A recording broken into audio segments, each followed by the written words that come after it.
All right. Good afternoon, Nigeria. Good morning.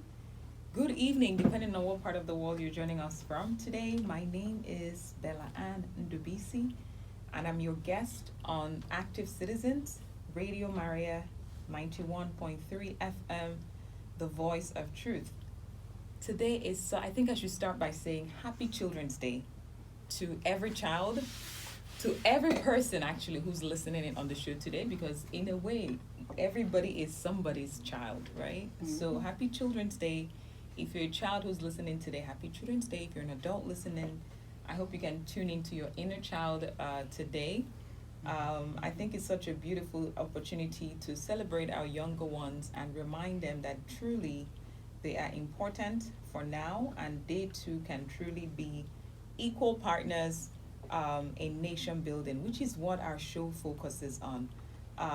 It is a show that is born out of the need to shape a new generation of patriotic Nigerians who are committed to contributing positively towards nation building. And for those of you who are joining us for the first time, our objectives, very simple, three of them. One is to educate our listeners on the importance of volunteering, on civic engagement, and opportunities that are available to build professional experience through volunteering. The second thing that we seek to do through this program is to spotlight and celebrate active citizens who are leading change in their communities and globally.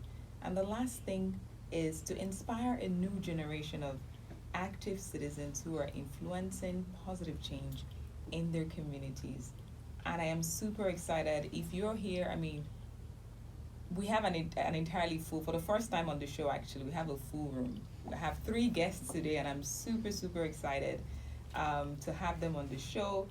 I mean, I think a couple of days ago we marked Africa Day, May 25th, and today we're celebrating Children's Day. So we've had like really two big, important holidays, if you will, or commemorative days, if you will. So I think today's show is going to be really packed, and I'm very excited to have the guests on the show who are going to be diving into the topics with me. I should tell you, we have, in the spirit of marking Children's Day, we actually have some, a couple of two adolescent young ladies who are doing amazing stuff in their community. I can't wait for you to get a chance to meet them and to learn from them. But before I introduce them on the show, we're going to take a short music break. And when we come back, get ready to meet them. I'm super thrilled to be meeting them as well. All right, welcome back. So we have a really packed show today. So we may not have the opportunity to take as many breaks as usually we would, because we want to make sure we get as much of the juicy conversations in with these special guests as we can. I want to start by, introducing my guests on the show today. One of them is the country director of an organization that over the years has been focusing on grooming the next generation, I would say, of like tech champions. It's called the Odyssey Educational Foundation. She's also a regional ambassador of a program called Technovation, which is headquartered in the United States of America. And every year, the Technovation program encourages hundreds of girls actually to begin to explore careers in technology. They work with them to design apps that solve very practical problems in their communities. I'm speaking of no one else than Madame Stella Uzochukwu Dennis.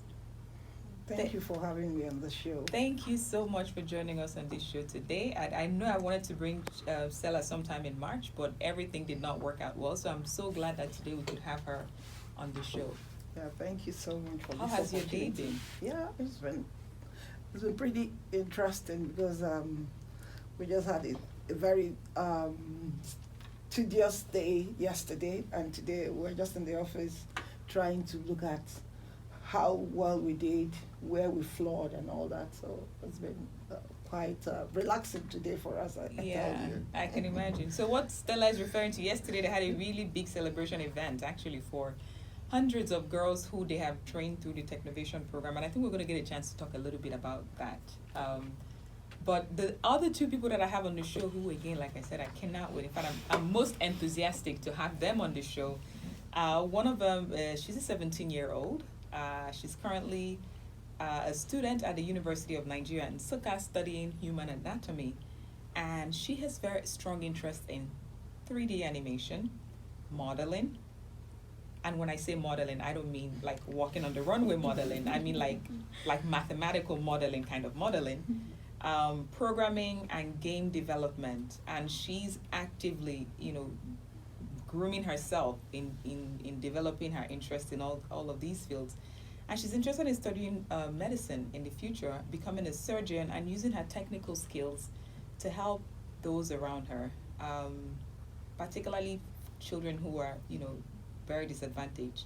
She enjoys drawing. She enjoys stop motion and 2D animation, as well as playing mobile and board games.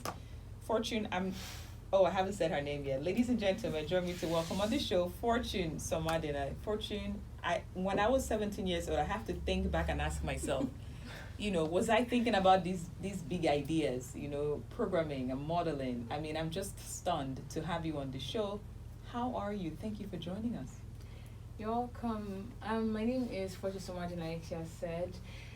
I'm really thrilled to be here, honestly. This is my first time on a radio station. Yay! I just imagine. Fabulous. So thank you very much for having me. All right, we're delighted to have you. So how has your week been? I know you had a really busy day yesterday, and Yes, I imagine Yes. The week has been stressful as well. So today is like my rest day. fantastic. And you picked the right show actually to relax and have fun. Welcome. Thank you for joining us. And my third guest is a teen. She's a 300 level student at Landmark University in Kwara State, and she's majoring in industrial mathematics. I should say that again. Industrial mathematics. I told you, I have like really stellar, amazing people on the show today. She's currently running an internship program at Odyssey Educational Foundation, and she enjoys singing. I enjoy singing as well. She enjoys reading a lot of books, and after completing her studies, she would like to work as a data analyst.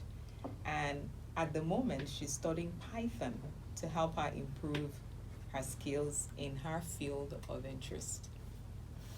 Ladies and gentlemen, join me to welcome Miss Chidera Uzochukwu. Chika. Thank you very much for having me. I'm so pleased to be here today. Thank you, Chidera, for joining us on the show. Is this also your first time? Yeah. Yay! I haven't done this before. Fabulous! This is exciting. So, this is not your first time, though. I know you're you're a veteran. But Chidera, thank you for joining us. How are you feeling today? I'm feeling good. I'm Yeah? feeling good. Happy Yeah. Children's Day. Thank you. What did you do? How was the week? Did you have a fairly good week? Well, we spent most of the week preparing for the Technovision celebration yesterday, which went very well. I must say. agree. Yeah, so, but today has been really just relaxing for everyone. Didn't do much today. Okay. Welcome. It's good to have you both on the show. Thank Actually, you. all three of you. Well, let's dig right in. Stella, can you tell us a little bit about your work? I mean, I know I hinted it at the the intro. Tell us about your work and the way that you're preparing children and adolescents to succeed in the tech world. Yeah, I found out, over time, over studies, that what helps to build a nation is technology. The amount of science, the amount of technology they are able to. So I felt there's a need for me to also help groom the younger ones who are coming behind me. And I thought meeting them at the university they're already overgrown, So I thought we should go back some steps behind. I started with the secondary school, and I still felt that there was a need for us to go one more step backward. So we have started working with a lot of primary schools right now to ensure that we teach them coding, which is a way of life right now, robotics, artificial intelligence, data science, and all that they need to succeed as far as this 21st century is concerned and beyond. So basically that's what I do, and I work with kids, but especially the girls, because a lot of girls run away from this. They are so scared of it. They get a lot of peer pressure at a point, maybe adolescent age, and then they think also that it's not a thing for them, because parents too don't know when they do it. They just get these children I have a friend who works in a radio station who told me that the husband told the daughter that, oh, tech is not for you, tech is for boys at this age. So you see, we have a lot of parents who still don't understand, who still have issues of stereotype when it comes to technology. So we felt we should dive into the space and be able to make sure that more girls turns out to become technology driven as far as Nigeria is concerned. I think that's an excellent point that you make. The fact that it's important to start early, and I'm glad to see Odyssey Foundation doing that. And also the fact that, a lot of elements around us, whether it's the parents or the teachers, one way or another, kind of push children away from doing this without even knowing. So mentoring is really, really important. And I know last week on the show we had a young lady who's actually completing her PhD in mathematics. On the show, I think you have to meet her. She's pretty amazing. So Lois was on this show, and she was talking about mentoring and how, what inspired her to begin to even explore career in the sciences. And I think Fortune and Chidera, that's actually the question that I have for you. At what point did you decide that you were going to explore a career in STEM, and what shaped your interest in the field? Okay, pursuing the career in STEM, first off, like, I have always wanted to be a medical doctor, like go into surgery and all. I didn't know what STEM was at that age. So it was in my JSS2. I was this person that once I have one thing, I want to focus on one thing. Mm-hmm. So in JSS2, I met Mrs. Stella. She came with her group. They came and said they are starting a club in my school. So I was like abrasive. I was like, I'm not going to do this.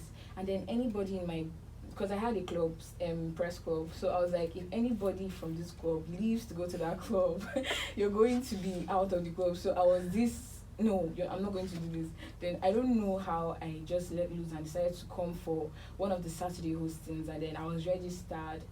Many people that started with me, they'll come for this year and then they're like, we didn't win, so they'll drop out. But I don't know what made me to keep coming. And then I tried second year, I tried again third year, fourth year, fifth year, and this is my sixth year participating in Technovation. Wow. And throughout the years, it's not like it's only Technovation. I've been doing things like robotics competition. Like me that wouldn't go diversify, I'm doing many things now. 3D animation that I never knew I'd be able to do, because there was this competition she introduced us to. We have to make a short video explaining a difficult concept in STEM and then make it interesting. And then I had to learn animation, I had to learn video production and editing, and wow, I don't know, honestly. So basically, her goal shaped my desire to dive into the STEM field. Yes. I love the sound of that. Chidera, what about you? What inspired your interest in the sciences or STEM in general? Well, from a very young age, I've just known that I had this very huge interest in anything science. I wasn't very sure of what area of science I wanted to be at that stage, but I just knew that I just loved science. And then at a point, I think in my JS3 or SS1, I wanted to be an engineer, mostly in civil engineering. But then when I got into SS3, I took my WAEC and my JAM, and I got into Landmark University in 2019. It just somehow wasn't possible. But then when I heard of math, I was like, okay, it's something I can do, because I've also loved math. Math happens to be my favorite science subject. I mean, apart from the whole biology, chemistry, math happens to be my favorite science subject. So I was like, okay, I ventured into it. I started learning it little by little, and then I just knew that this is something I love. I recently love doing math. I just enjoy it a lot. Wow. Again, like I said, before I asked the question, is that mentoring is really key, right?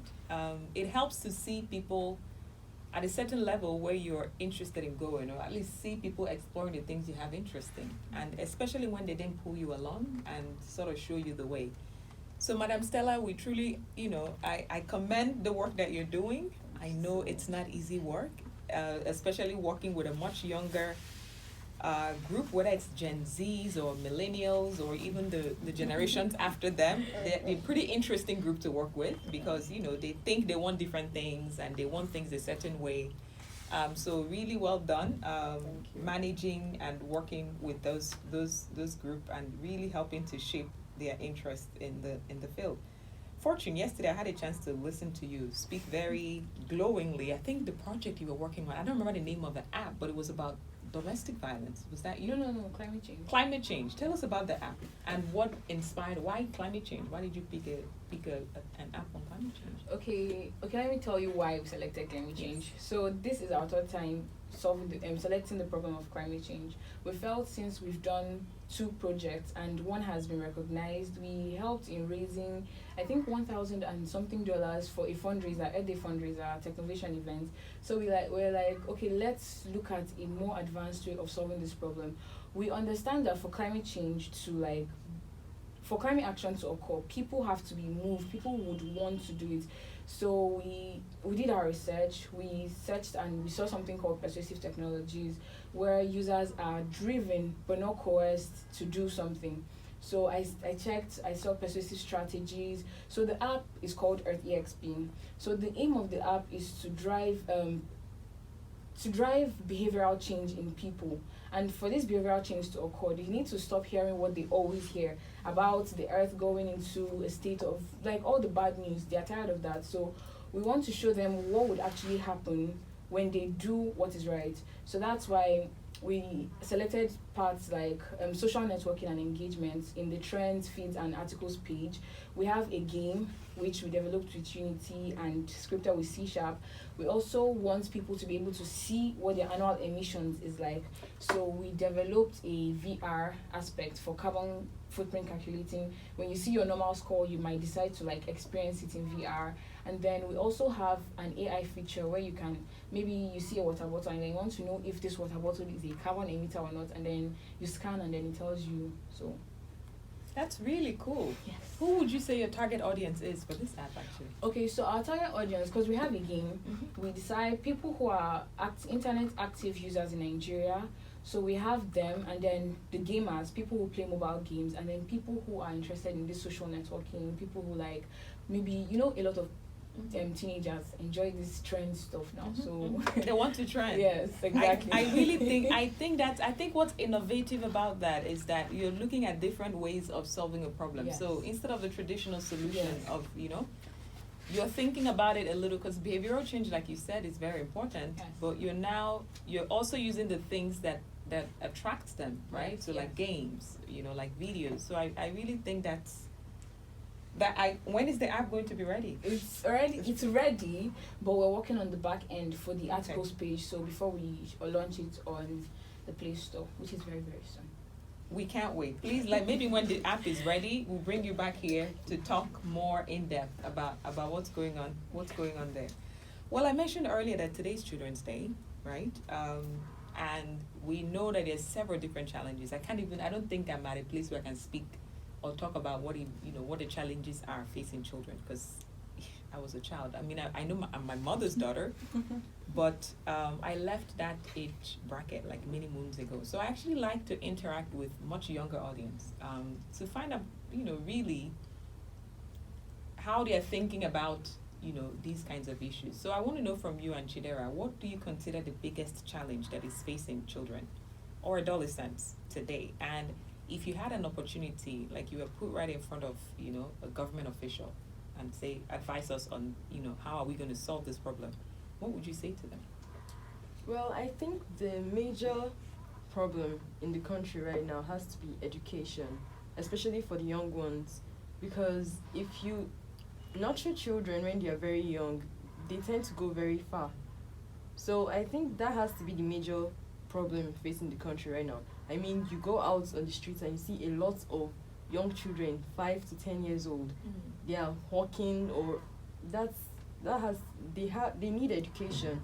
So I would advise any government official to make education for at least the primary school level to be free for all children, at least in the public schools. They should pay the teachers well so that they feel interested in doing their jobs well. I agree. And not just education, quality education, Yeah. because each school should have because many people now, they have the opportunity to go to private schools because they know that the education in some public schools are not really standard. So if the economy was, if everything was okay, this wouldn't be a problem. So basically, they just have to look at this like employ standard teachers, not just any person that wants to be a teacher, because that also matters. The teacher can be your mentor from a small age. So they need to actually look into that, honestly. I think that's a very good point that you both make. Getting people into the profession that are actually passionate Yes. about being teachers, because like you said, a lot of people lose interest in different subject matters depending on what teacher Yes. they get for the subject. I know that personally I was more interested in the arts. I still am as a younger person and as an older person. I knew for sure that I was more focused on the arts. But I really started to like biology when in SS1 we were, a new biology teacher was introduced to our class. So that made me, I actually did pretty well in biology, specifically because the teacher had a very cool, it was a cool teacher and had a very interesting way of, teaching those very difficult subjects to us. So I started to, lean more towards biology. I also knew that I started to not like math because of a teacher that I met in JSS 1. As in primary school, I don't think I was ever afraid of math. It was normal. I mean, I wasn't like the A student in math, but I was enthusiastic about math. But I think when I came into JSS 1 in the new school that I switched to, it was something about the teacher that, just sort of like really, and I never came back. I veered away from it, and the interest for that subject never really came back. So when I see people who say they're like, great, math is your favorite subject, I'm like, more power to you. That's amazing. We love it. Keep going. It's not really my thing. So yeah, I'm glad to hear you both talk about those sort of interests. And elections is coming up. We're now in, as you can see, Nigeria, everything, if you look around, we expect the presidential primaries to happen this weekend of, the parties. So it's going to be a really packed weekend if you're going to be in Abuja. Have you been following the process? What kinds of leaders do you think that Nigeria needs today to be able to address the kind of problems that we're facing? Well, to be honest, I just started following the process as I got home. Mm-hmm. My dad is a journalist by profession, so You just as you got home, Yeah. got back from the school. Okay. So we end up having to follow news. You don't have a choice. and Yeah. those things. So I started following the election process as I got home. And well, I feel that right now in the situation Nigeria is, we just need first a God-fearing person. Not just a God-fearing someone that is very enthusiastic about this work, because you can just, even if you're God-fearing, you may enter there and you're lost in the game of politics. Mm-hmm. So I feel like you need someone that is really God-fearing and very transparent in what they do. Like, you should be able to be accountable to your people for everything that you do. Mm-hmm. So I feel like that is what we really need in a leader right now in the country. Okay. Yeah. Thank you for sharing that. Fortune, what do you think? More importantly, we need an educated person. Yeah. Yes, because we need someone who is creative and someone who can look at Nigeria's problem and then look for an out-of-the-box solution to it. Because you can't use olden days solutions to the current situations at hand. So someone really flexible and, like she said, transparent for sure. Because you cannot be leading an entire nation and then you're hiding stuff from them. Yes, every human being is corrupt, yes, but you should have this self-control. You should be self-aware. Yes, so a lot of things. I agree. I think one of the common things that you hear, people talk about actually is when you think about leaders, the kind of leaders you're looking to get is, who are the people who are competent, who have great character. I think I grew up hearing that, good name is better than money. Yeah. That's what my parents raised me, to grow up in. But it's so funny when we look at the polity, it's almost like these guys have forgotten this very important, adage that we grew up in. It was my guiding principle. It still is. So it's capacity, competent, character. So people who, like you said, know their onions, they know how to think outside of the box, because they may be very difficult challenges, but how do you think creatively? And working together with a dynamic team as well, because it's not one person who fixes the entire problem of Nigeria. To fix that solution.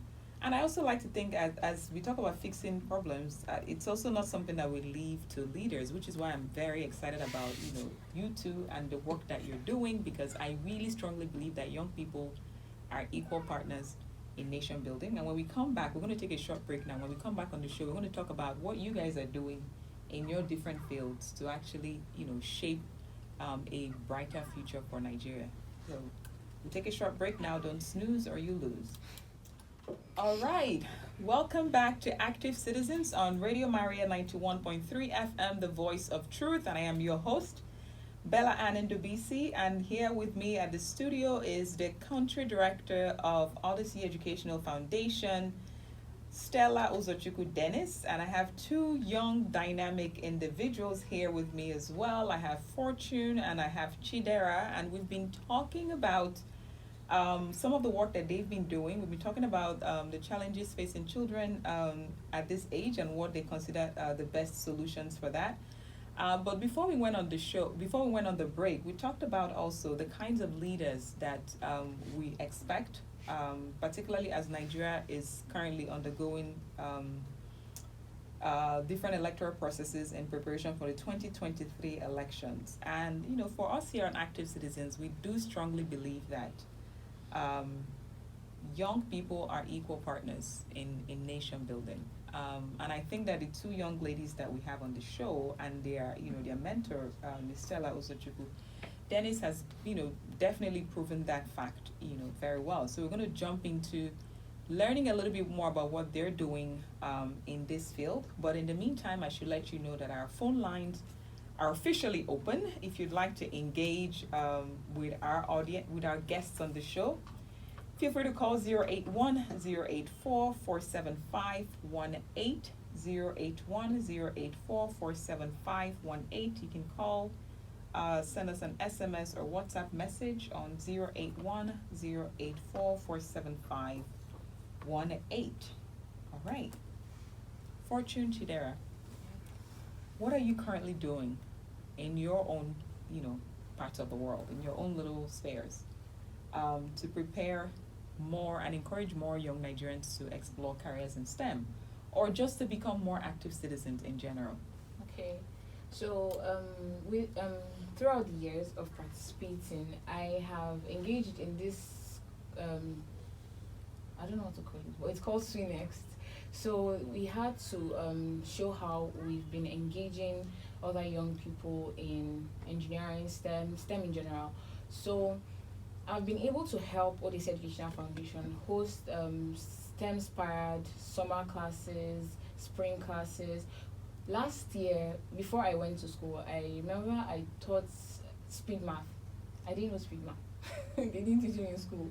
So I had to go through the curriculum, go through the notes, make my own notes, and then teach the students. I had to use simulations to teach them basic physics and chemistry because they were still young. So they need to have an idea of what they're going to do in future times.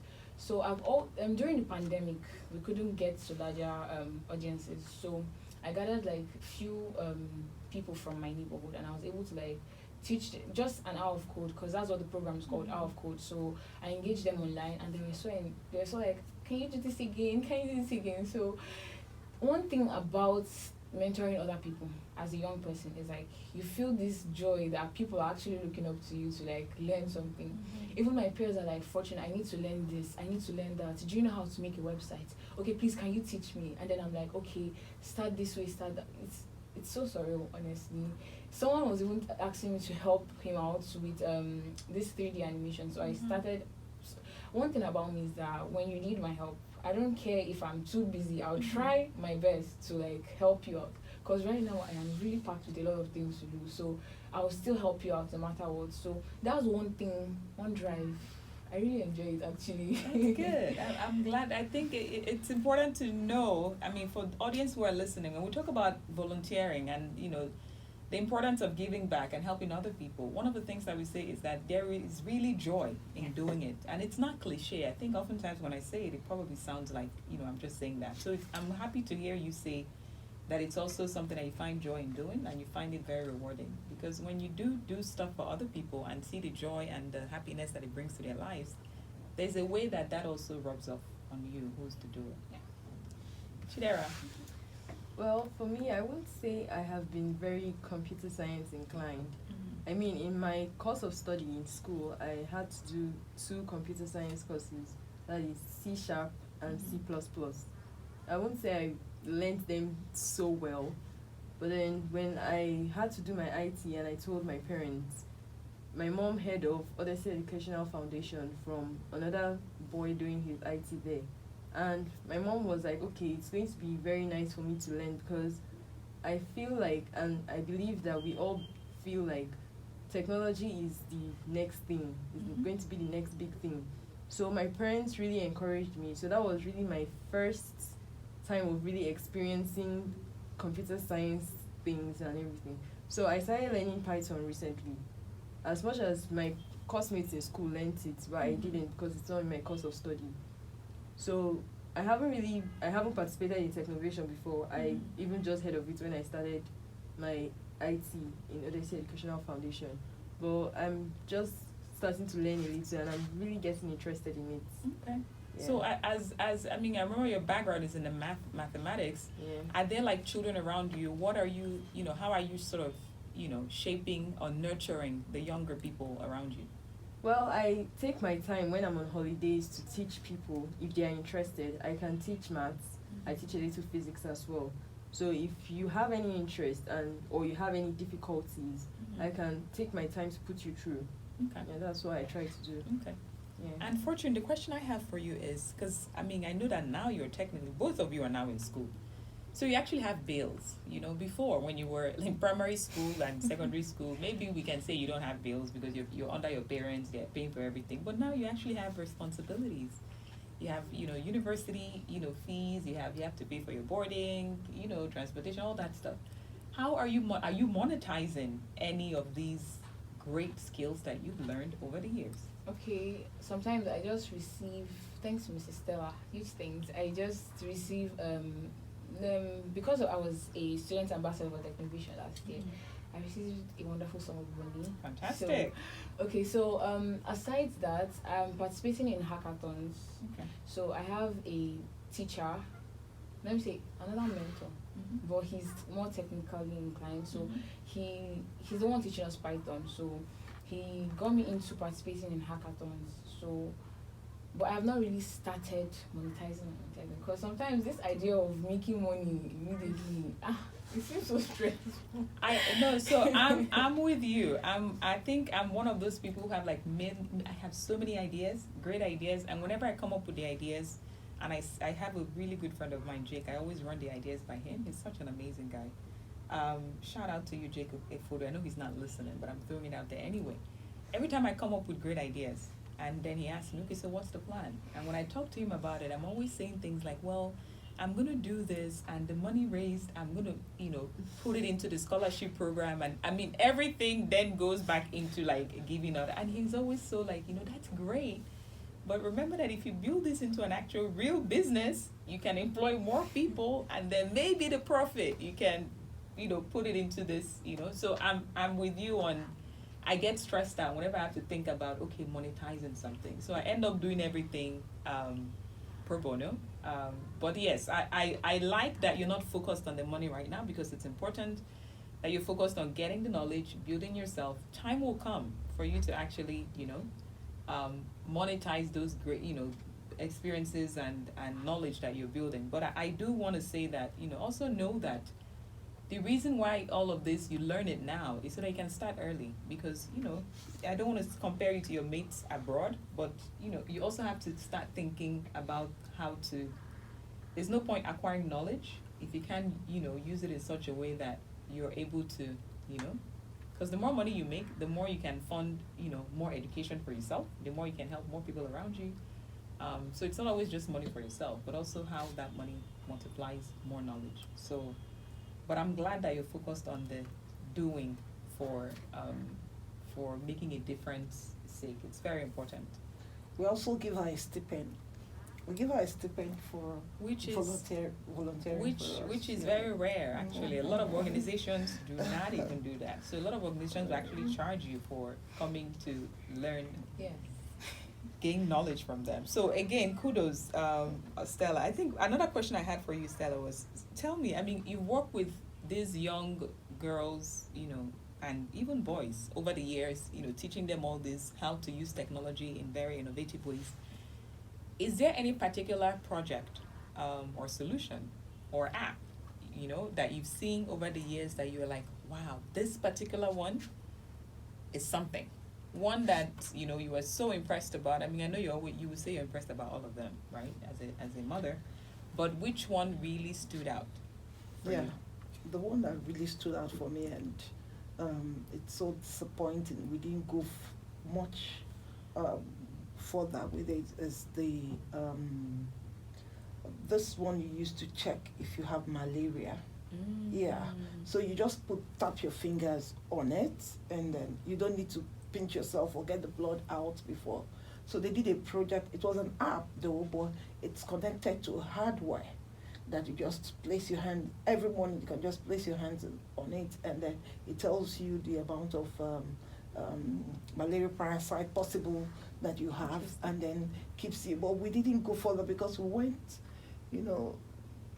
government bureaucracy to be able to make it work. We went to the health industry to see people who could support us, help these young girls get it out as a product that will be sold. So basically, that's, and you know what malaria is in Nigeria, and how many children we know we lose each year to malaria. So that actually was one of it that made me say, no, these girls are actually thinking really, because I didn't even work with them. They were my mentors, but they were my mentees, but I didn't work with them. They came up with that research. And so I would want to say that was one of the ones that really struck me. And like you said, climate change too. I didn't know anything about it until they started working on it. So I began to, look at it and say, oh, this is one way or one thing we should also look at. So basically, I've been learning a lot. I stand on the top of the echelon, but a lot of things have been happening when it comes to these children. They think through and make you begin to think, I think you need to go back to school to learn some of these things. So basically, that's really it for me. Yeah, that's exciting. I mean, definitely working with children, you tap from their energy, and so I can't even imagine how young you feel right now, knowing that you work with like hundreds and hundreds of these children year in, year out. One of the things that you were just talking about struck me. So every year, these young girls and boys come up with these great app ideas, right? Yes. What is the platform from taking it from idea to market? Because we can't keep saying that, the solution is here, right? So is there a collaboration with government? How involved are they in working, with the organization to ensure that at least the projects that have the most potential go from just being an idea to an actual product? There's so much bureaucracy. And you start it today, they keep telling you, okay, we'll come tomorrow, we're going to talk about it. When you get there tomorrow, it's another story. And before you come back the next month, they said, oh, the officer in charge of it who was handling it had left. Also, then a new file will have to be opened up for you. I mean, the story is long. It's so, oh, God. I mean, I can't even imagine it, honestly. If you were at the event yesterday, you see that we had a lot of representatives from the ministry, which is what we try to do, because I don't think an NGO can work or succeed in a country without government partnership and all that. At least trying to let them know that we are doing this, we're on this, and we're working on this. You know how many times we went to the Ministry of Health to be able to say, let's work, or let's give us a few people so that we can get out this product out so that we can have it. But they said you have to go to, there's one city they said we need to go to, And then from there, when we get there, they will do a kind of research. They start the research, and then the girls have to be involved. And these girls are students. So we don't need all that. We just need, okay, this is the product. Let's try it. If it's not working, because it has to do with magnetism. It's a principle of magnetism that will be able to tell you when the light passes through your finger, the blood, the deviation of the blood from the light will tell you whether you have malaria or not, because malaria has some hermaphrodites, yeah. So it's one of our projects. So that will tell you immediately that that child has malaria or not. So, but we kept going there for over a year, and as we speak, there's really no headway yet. And that's why I think we invited the Ministry of Health again yesterday, because we also had some apps that had to do with. But what we have resolved to do is let these children learn these things, because one of the things is that she will tell you how many years she has done it and the kind of knowledge she has gained over the years. And each year she comes up with, oh, I need to learn this, I need to learn this. So she keeps, going up the ladder when it comes to technology. So basically that's what we're doing. But for now, I don't think any government official or any government bodies have been able to work with us on these apps that the girls have been. But there was a tech company that came in yesterday that is ready to also partner with us to blow some of those things. I think they're into 100% social media. So they are ready to help us. So we're partnering with them they were there for the program yesterday, ready to blow up the girls and talk about what they have been able to build even outside the country, so that more people can partner with us. Get interested. Yeah. And it's interesting you say this, because yesterday I was at that event and I listened to the representative from the Ministry of Science and Technology and Innovation talk very glowingly about how this is so great, how we would like to get involved. And I just thought to myself, that sounds like the same thing they probably would have said the year before, right? It sounds like, it sounds like, like the nursery rhymes that they repeat year in, year out. And there's so much potential. CSOs basically exist to, stand in the way and fill in the gap where government is not working, right? So like you said, it is important that governments should step in where they see, progress being made. They should step in and help to scale, any great ideas that they're finding, because otherwise, it will not be sustainable. You'll be only able to reach a few hundreds of girls when they potentially could reach millions if you had the support of government. So if anybody, government official is listening in on this conversation, I really want to, charge you to, take a look at what these ladies are doing.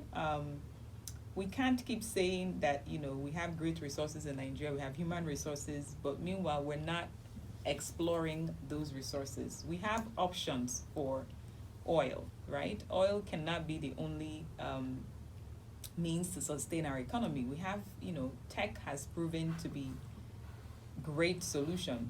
So we really can start early to get our younger people more interested, get them to, put their creative thinking and, innovative caps on, and come up with ideas that will really help us to get out of the kinds of economic mess that we find ourselves year in, year out. So again, Stella, this is to say that I commend the work that you're doing, and I'm glad to see folks like Fortune who've been through the program and who also realize the need to come back and to help, provide the same service and nurture like much younger people to continue to toe in the same line. Phone lines are open 081-084-47518. We're on the last lap of our program now. 081-084-47518. Call, send an SMS, and also WhatsApp message. My last question for the young girls we have on the show today is, what is your advice for children who are interested and contemplating a career in STEM? What advice do you have for them?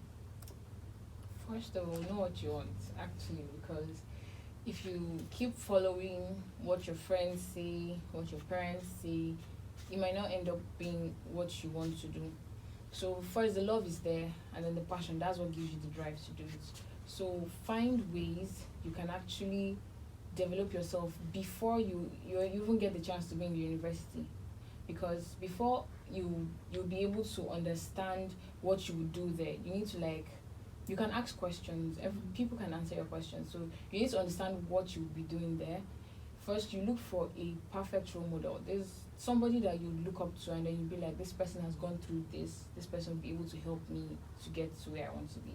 So basically that's just it. Okay. All right. What about you, Chidera? What would you tell the young person who's listening in today and is thinking, should I do STEM? Should I not? It's difficult. What should I do? Is there an opportunity for that in the future? What do you tell them? Well, I would first like to kind of add to what Fortune said about doing what you love. You don't have to choose because your friends do it or because your parents do it. So once you have the passion for something, it's going to come easy for you. So I just feel like, if, especially for girls, don't feel less than any boy. You're just as equal as they are. If they can study it, so can you. Mm-hmm. You should feel very enthusiastic about it. If you really love it, go for it. I love it. If you really love it, go for it. What would you tell yourself 10 years ago? What advice? Like, if you look back 10 years now, what do you wish that somebody told you? Well, I wish to be told that it won't be as easy as I thought it would. Not just my course of study, but everything in general. Life was not going to be as easy as I thought it would. I mean, 10 years ago, I was 8 years old. Everything was just looking like just play and fun games. I didn't know that, okay, but at a stage I would have to enter secondary school, at a stage I would have to enter university, further my life, taking responsibility for myself. So I wish someone had told me that it wasn't going to be this easy, so I shouldn't be expecting, childish games and plays. You shouldn't grow up too quick. Yeah. Well, let me tell you now, 10 years before you hit 28, it's going to get tougher. Yeah. So if someone asks you then, don't say, I didn't tell you. It will get, so if you feel like you're taking, responsibilities for yourself, nah. This is adulting, but adulting times like 10 will happen to you in 10 years old. But you know what? You're doing the right thing. You're on a path, you're on a good path. And I think that 10 years from now, you're definitely preparing yourself to be able to, handle whatever comes your way 10 years from now. So yeah, you're on the right track. Madam. So I would have told 7-year-old me that everything will not be handed over to me, like, just take and then live your life. I wouldn't, 7-year-old me should just know that at some point I would cry that my project is not working. I was crying because of my game. I was like, no, I don't know what to do. Frustrations will come whenever you're doing something. But what keeps you going is just knowing that you have to do it, not just for the love, but it's called responsibility. So take responsibility. Take responsibility. Hashtag. I actually like that. Take responsibility. And Chidera, I'm going to ask you this because now you're 18. Are you a registered voter? No. When are you going to register to vote? Well, I plan on when I finish school, because once I enter my school, being a private school, I don't get the opportunity to leave the school till the end of the semester. So when I graduate from school, by the grace of God, next year, I would.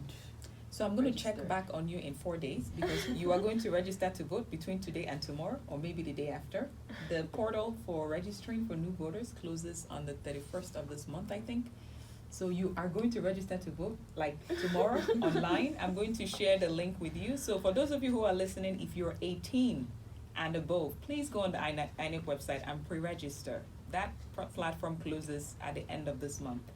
And yes, even I think school will usually be on break and give people an opportunity to go and register and vote. But it's really important that you get that voter's card, because these are people who are going to be representing you, at local, at state, at national level. So you really want to have a decision or have a stake in deciding who that person would be, because otherwise when they come in, you can't say, you can't complain about it if, because technically you're part of the problem. So yes, I will share the link with you, but you have till not end of your school year. You have till like the end of this weekend to register to vote.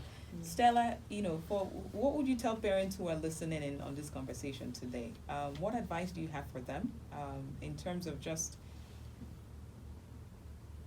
what to do differently when it comes to encouraging their children to explore, different careers?